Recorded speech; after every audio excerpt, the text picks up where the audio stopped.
आज हम पढ़ेंगे। आज का टॉपिक है फॉलिंग फैक्टर। एक इम्पॉर्टेंट टॉपिक है जो हीट एक्सचेंजर से रिलेटेड है। इससे 2-3 क्वेश्चन पूछे जाते हैं। बहुत सिंपल टॉपिक है। ये 5 क्वेश्चन है। फॉलिंग फैक्टर क्या होता है, इसकी यूनिट क्या होती है, ये फॉलिंग फैक्टर किस पे डिपेंड करता है, टेम्परेचर वेलोसिटी के। अगर टेम्परेचर बढ़ाते हैं तो फॉलिंग फैक्टर क्या होता है, वेलोसिटी बढ़ाते फॉलिंग फैक्टर घटता है बढ़ता है, किस हिसाब से डिपेंड करता है देखेंगे। क्लीन हीट एक्सचेंजर है, उसके लिए फॉलिंग फैक्टर की वैल्यू क्या होती है, जीरो होती है कि इनफाइनाइट होती है, या मैक्सिमम की मिनिमम कैसे होती है। और लास्ट में है कि फॉलिंग फैक्टर जो हीट एक्सचेंजर में पाया जाता है किस वजह से पाया जाता है, क्या रीज़न है इसके पाने का। ठीक, आइए हम देखते हैं फॉलिंग फैक्टर क्या होता है। पहले का answer, what is falling factor, उसका क्या हम आंसर लिखेंगे। इसको आपको हिंदी में समझाऊंगा और कैसे लिखना है ये भी देख लो। Fouling factor in heat exchanger क्या होता है। फॉलिंग फैक्टर केवल हीट एक्सचेंजर में पाया जाता है। ठीक, पूछता है कहाँ कहाँ पाया जाता है फॉलिंग फैक्टर। जैसे प्राइमिंग होता है, किस में की जाती है प्राइमिंग, पंप में की जाती है। किस टाइप के पंप में, सेंट्रीफ्यूगल पंप में केवल। उसी तरह फॉलिंग फैक्टर कहाँ पाया जाता है, केवल हीट एक्सचेंजर में। ठीक, तो इसलिए लिखा है fouling factor in heat exchanger represent मतलब प्रदर्शित करना होता है। हीट एक्सचेंजर में जो फॉलिंग फैक्टर होता है वो रिप्रेजेंट करता है। क्या रिप्रेजेंट करता है, एडिशनल थर्मल रेजिस्टेंस। एडिशनल का मतलब अलग से जुड़ा हुआ। थर्मल रेजिस्टेंस का मतलब होता है, रेजिस्टेंस का मतलब होता है विरोध। थर्मल का मतलब होता है ताप। जो ताप का विरोध करने वाला हो उसको हम बोलते हैं थर्मल रेजिस्टेंस। जो ताप का विरोध करता है उसको बोलते हैं थर्मल रेजिस्टेंस। ठीक, हीट एक्सचेंजर में जो थर्मल रेजिस्टेंस जिसके कारण से होता है उसी को हम बोलते हैं फॉलिंग फैक्टर। इसी फेनामेना को, घटना को हम बोलते हैं फॉलिंग फैक्टर। वही लिखा है कि falling factor in heat exchanger represent the additional thermal resistance. Additional thermal resistance जो रिप्रेजेंट करता है हीट एक्सचेंजर में, उसी को हम फॉलिंग फैक्टर बोलते हैं। ये किस कारण से होता है, it is caused by. Caused मतलब होता है कारण। यह किस वजह से होता है, it is caused by deposit मतलब होता है डिपॉजिट में इकट्ठा होना। क्या इकट्ठा होना, डर्ट मतलब गंदगी, कोरेजन मतलब जंग होता है, एल्गी मतलब जो देखे होगे आपने, जब पानी के काफ़ी देर तक इकट्ठा कर दो उसमें हरे हरे रंग का, सफ़ेद हरे रंग का घास जैसी दिखती है, उसको हम बोलते हैं एल्गी। ठीक है, अगर डॉट कोरेजन एल्गी का अगर हम फार्मेशन, हीट ट्रांसफ़र सरफेस है। हीट एक्सचेंजर जो है, ये हमारा हीट एक्सचेंजर है। ये ऊपर सेल है, इसके अंदर ट्यूब रखी होती हैं। इस ट्यूब और सेल के अंदर, ट्यूब के ऊपर अगर डॉट कोरेजन एल्गी का फार्मेशन होगा तो क्या होगा, हीट एक्सचेंज करने में क्या एक तरीके से बाधा उत्पन्न करेंगे। ये बाधा उत्पन्न करेंगे तो हीट का ट्रांसफर एक जगह दूसरी जगह नहीं हो पाएगा, क्योंकि इंसुलेटर की तरह काम करेंगे। तो वही हमने बोला, एक एडिशनल थर्मल रेजिस्टेंस होता है हीट एक्सचेंजर में, फॉलिंग फैक्टर। ये किस वजह से होता है, डॉट कोरेजन एल्गी की वजह से, का डिपॉजिट होने की वजह। कहाँ डिपॉजिट होगा, हीट ट्रांसफ़र जो सरफेस एरिया, हीट ट्रांसफ़र के लिए जो सरफेस एरिया उस पर अगर इनका फॉर्मेशन होता है, जिसकी वजह से थर्मल रेजिस्टेंस का विरोध होता है, उसी को हम बोलते हैं फॉलिंग फैक्टर। ठीक, अगर ये होता है तो क्या होता है, अगर ये होता है तो लीडिंग मतलब बढ़ावा देना। ठीक है, किसको बढ़ावा देता है, परफॉर्मेंस को घटा देता है। Leading to the decrease performance को घटा देता है। घटाने को परफॉर्मेंस में हीट एक्सचेंजर हमें चाहिए कि दो लिक्विड उनको आपस में हमको हीट का एक्सचेंज करना है। अगर उसमें एक फॉलिंग का फॉर्मेशन होगा तो क्या होगा, अच्छे तरीके से हीट का एक्सचेंज नहीं हो पाएगा, तो उसकी परफॉर्मेंस क्या हो जाएगी, घट जाएगी। तो वही लिखा है कि इसकी परफॉर्मेंस घट जाती है। और इसको डिनोट किससे करते हैं, RF। आर मतलब होता है रजिस्टेंस, एफ मतलब होता है फॉलिंग रजिस्टेंस। ठीक है, इसको हम इस तरह RF से डिनोट करते हैं। फिर से देख लो आप, क्या होता है, फॉलिंग फैक्टर जो होता है रिप्रेजेंट करता है एडिशनल थर्मल रेजिस्टेंस को, किस में, हीट एक्सचेंजर में। किस कारण से होता है, हीट ट्रांसफ़र की सरफेस एरिया पर डॉट कोरेजन एल्गी के फॉर्मेशन अगर डिपॉजिट हो जाते हैं उनकी वजह से होता है। इसको डिनोट करते हैं RF से। और ये क्या करता है, परफॉर्मेंस घटा देता है, हीट एक्सचेंजर की जो परफॉर्मेंस होती है उसको घटा देता है, मतलब इफिशिएंसी घटा देता है। आप अपने हिसाब से ही बना के लिख सकते हो। ठीक, दूसरा था, what is the unit of falling factor की यूनिट क्या होती है, अभी मैक्सिमम पूछा जाता है। तो फॉलिंग फैक्टर किस में होता है, लिक्विड में पाया जाता है। ठीक है, और लिक्विड कन्वेक्शन के लिए हीट ट्रांसफर कोएफिशिएंट की वैल्यू क्या होती है, जो उसकी यूनिट होती है उसी का उल्टा कर दो, वही होगा। कंडक्शन का जो थर्मल कंडक्टिविटी की जो यूनिट होती है उसका उल्टा नहीं होता।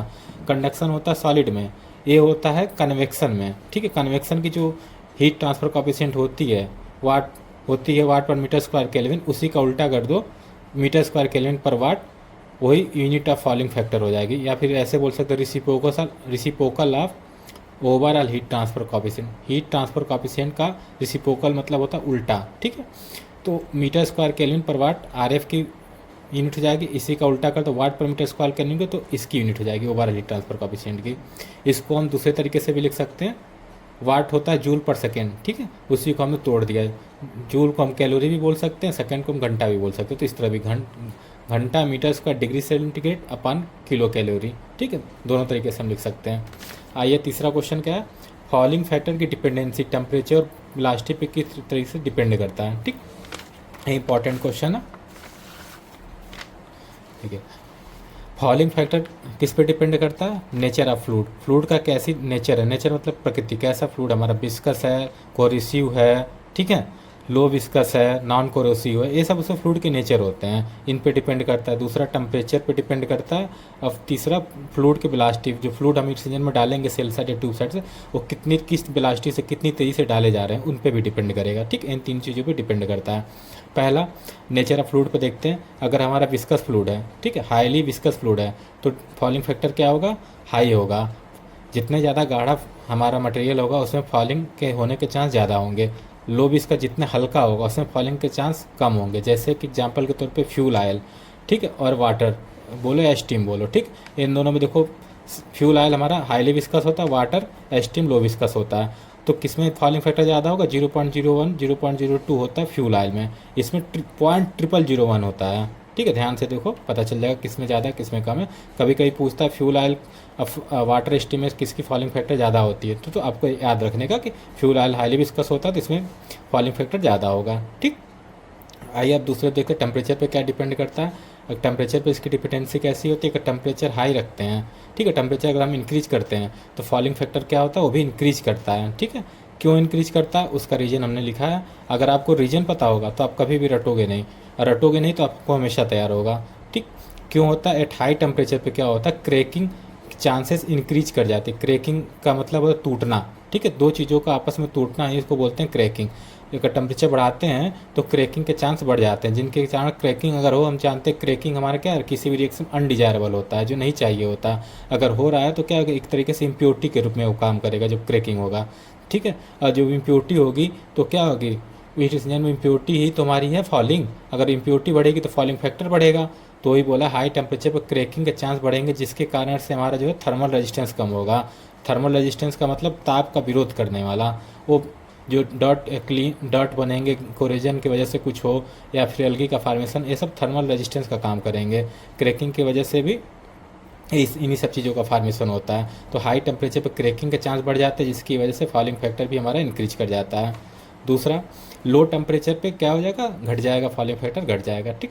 अब आइए देखते हैं वेलोसिटी पे क्या इफेक्ट पड़ता है। फ्लूइड की वेलोसिटी अगर हम लो करते हैं तो क्या होता है, इंक्रीज कर जाता है, और हाई करते हैं तो डिक्रीज कर जाता है। क्यों कर जाता है, देखिए एट हाई वेलोसिटी पे जब हम फ्लूइड तेज़ी से अगर हम हीट एक्सचेंजर के डालते हैं, ट्यूब साइड या सेल साइड किसी भी साइड से डालो, तो उसमें क्या होता है, टर्बुलेंस क्रिएट होता है। टर्बुलेंस क्रिएट करने का मतलब होता है जैसे पानी है उसको आप गर्म करते हो, पहले क्या धीरे धीरे गर्म होता है, जब बहुत तेज़ी से गर्म होता देखते हो ना, पानी ऊपर ऊपर ऐसे बुलबुला बना के ऊपर नीचे भागते रहते हैं। टर्बुलेंस का मतलब होता है भगदड़, एक तरीके से जहाँ पर भगदड़ ज़्यादा हो, ठीक है, टर्बुलेंस क्रिएट होगा। शियर स्ट्रेस क्या हो, मैक्सिमम हो जाएगा। शियर स्ट्रेस का मैक्सिमम का मतलब, कहने का मतलब उन दो लेयरों के बीच में जो लगने वाला विरोधी बल होता है, अगर वो ज़्यादा हो गया, ठीक है, तो उसको हम बोलते हैं शियर स्ट्रेस, ठीक। वो क्या होगा, ज़्यादा होगा, जिसकी वजह से क्या होगा, जो फार्मेशन हुआ रहेगा डॉट स्केल एल्गी का जो हीट एक्सचेंजर की सरफेस पे, वो क्या हो जाएगी, इनकी वजह से क्या रिमूव हो जाएंगे। पारोटा क्या, हाँ पारोटा पारोट तो नहीं देखा मैं, आज नहीं आया, सुबह तो नहीं है ना, इधर नहीं देखा। इनकी वजह से क्या होंगे, turbulence shear stress maximum generate होगा, जिनकी वजह से क्या होगी, जो डिपॉजिट हैं डॉट स्केल एल्गी, ये सब क्या हो जाएंगे, रिमूव हो जाएंगे, ट्रांसफ़र हो जाएंगे बाय देम। ये मतलब फ्लूइड की वेलोसिटी जब ज़्यादा होगी, उनकी वजह से क्या होगा, अगर उस पर डिपॉजिट भी होते हैं स्केल उस हीट एक्सचेंजर की सरफेस पे, उनके साथ जो है फ्लो के साथ ही वो फ्लो के साथ ही हीट एक्सचेंजर के आउटलेट से बाहर निकल जाएंगे। Bye them with flow in heat exchanger outlet से बाहर की ओर निकल जाएंगे अगर ये फार्मेशन भी होती हैं। तो हाई वेलोसिटी पे क्या हो जाएंगी, डिक्रीज कर जाएंगी, ठीक है, और लो वेलोसिटी पे क्या होती है, इंक्रीज करते हैं। आइए चौथा क्वेश्चन देखते हैं क्या है। चौथा क्वेश्चन है, what is the value of falling factor for clean heat exchanger के लिए फॉलिंग फैक्टर की वैल्यू क्या होती है, ठीक। आंसर 4, क्लीन एक्सचेंजर की वैल्यू 0 होती है। जब हमारा एक्सचेंजर अभी यूज में नहीं लाया गया है, अभी नया नया मैन्युफैक्चर होकर आएगा, तो उसमें कोई फॉलिंग फैक्टर का चांस नहीं होगा, तो उसके लिए 0 होती है। अगर वो डर्टी हीट एक्सचेंजर मतलब एक बार दो बार यूज कर लिया तो क्या होगा, डर्टी हो गया, उसको बोलते हैं गंदगी वाला। डर्टी मतलब गंदगी, क्लीन मतलब साफ होता है। डर्टी अगर हीट एक्सचेंजर, उसकी वैल्यू 0 नहीं होगी, 0 से ज़्यादा होगी। ठीक है। आंसर 5 है कि क्वेश्चन है कि किस वजह से फॉलिंग फैक्टर होता है, तो उसी का आंसर है ये काज भाई। ये किस वजह से होता है, डर्ट, स्केल, एल्गी, कोरेजन, ये डिपॉजिट हो जाते हैं हीट एक्सचेंजर की सरफेस पे, उन्हीं के कारण होता है। ठीक है। इसका मैथमेटिकल फार्मूला क्या होता है, मैथमेटिकल फार्मूला किस तरह से लिखते हैं, ये क्या होता है, डिफरेंस होता है किसका, डर्टी और clean, reciprocal of overall heat transfer coefficient का ए इन्वर्स होता है। आर एफ जो होता है रिसिप्रोकल होता है ओवर हीट ट्रांसफर कोएफिशिएंट का। इस तरह से बोल सकते हैं, लिख सकते हैं, या इस तरह के लिख सकते हैं कि डिफरेंस होता है between reciprocal of dirty heat transfer coefficient और clean over heat transfer coefficient का रिसिप्रोकल का डिफरेंस होता है। इस तरीके से भी हम रिप्रेजेंट कर सकते हैं। ये दोनों तरीका सही है। ठीक है। इस बार के एग्जाम में पूछा था फॉलोइंग फैक्टर क्या होता है, तो reciprocal of over heat transfer coefficient, ये आंसर है, ये दिया था, यही ऑप्शन सही होगा। इसका यूज किया जाता है, फॉलोइंग फैक्टर का यूज किया जाता है ऐसे सेफ्टी पैरामीटर के रूप में इसका यूज किया जाता है। दूसरा, हीट एक्सचेंजर की परफॉर्मेंस को मेजर करने में इसका यूज किया जाता है। सेफ्टी पैरामीटर में मतलब कि उसको एक तरीके से सेफ्टी के रूप में कंसीडर करके फॉलोइंग फैक्टर को हीट एक्सचेंजर में सेफ्टी पर्पस के रूप में भी इसको कंसीडर किया जाता है। ठीक है, एक पैरामीटर के रूप में इसका यूज होता है। दूसरा, हीट एक्सचेंजर की परफॉर्मेंस को मेजर करने में इसका यूज होता है।